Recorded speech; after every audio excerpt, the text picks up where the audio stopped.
This is the center console retrim kit for the Austin Healey BJ8 model.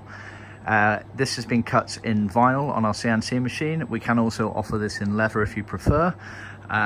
It consists of pieces for the side of the console here. This is the left hand side of the console, so that kind of goes on the upright and bends round.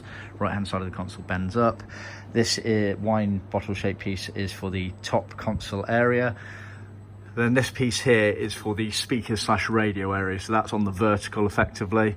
And then this piece here is pre-sewn piping that sits just above that panel in between the radio console speaker and the dashboard fascia. Dashboard fascia is sold separately, so just bear that in mind.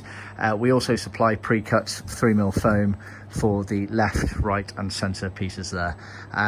Elements of this, if you ordered in leather, would be thinned down on our in-house leather skiving machine automatically at no extra charge. I believe we would definitely be thinning down that piece there.